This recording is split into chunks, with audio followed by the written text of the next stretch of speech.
ও ও আমাদের এখন star, superstar. অবশ্যই ওর মান সম্মান সব কিছু জানি ওর মতো আপনারাও জানি বজায় রাখেন। ডিজিটাল ক্রিয়েটর হিসেবে একটা অ্যাওয়ার্ড নিলাম, টিকটক থেকে একটা আমি কন্টেন্ট ক্রিয়েটর হিসেবে একটা অ্যাওয়ার্ড পেলাম, পিএল ভাই যেটা দিল। অ্যান্ড পিএল ভাইকে অসংখ্য ধন্যবাদ ওনার এই প্রোগ্রামে আমাকে ইনভাইট করার জন্য।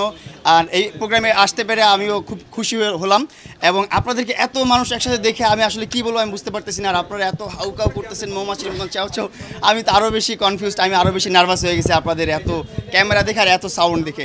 যাই হোক, অসংখ্য ধন্যবাদ পিএল ভাইকে, আর আপনাদেরকেও অনেক ধন্যবাদ। আপনারা যতটা সাপোর্ট করতেছেন, আপনাদের সাপোর্টের কারণে আজকে আমি এই পর্যায়ে আসতে পেরেছি।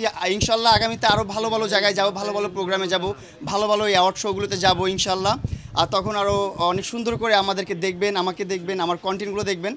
আশা করি আপনারা ভালো সাপোর্ট রাখবেন, দোয়া রাখবেন। আর পিএল ভাইয়ের জন্য অনেক অনেক ভালোবাসা, দোয়া। Thank you. দেখুন, প্রত্যেকটা মানুষকে তো সম্মান দিতে হবে, যার যার জায়গার প্রত্যেকের কিন্তু আলাদা সম্মান আছে।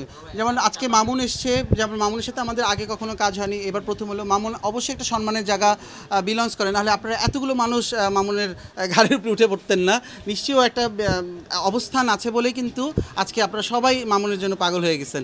তো যাই হোক, আমরা চাই প্রত্যেকটা মানুষের নিজ নিজ সম্মানে সম্মানিত হবে, এবং নিজ নিজ কাজের যে ভালোবাসা বা নিজ নিজ কাজ করে যেটা ভালোবাসে তারা, সেই কাজটা করে তারা কাজে প্রমাণ দিবে। হ্যাঁ, কাজে প্রমাণ দিবে।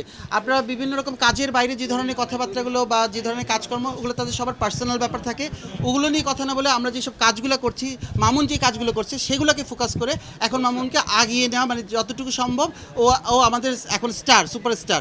অবশ্যই ওর মান সম্মান সব কিছু জানি ওর মতো আপনারাও জানি বজায় রাখেন, এবং অবশ্যই আশা করবো যে মামুন যেন এই যে প্যাচ কালার ভিতরে পড়ছে এখন, যেসব নিয়ে কথা হয় এগুলো থেকে বের হয়ে কাজ নিয়ে কথা বলবে ভবিষ্যতে। ও শুধু কাজ নিয়েই কথা বলতে চায় আজকেও।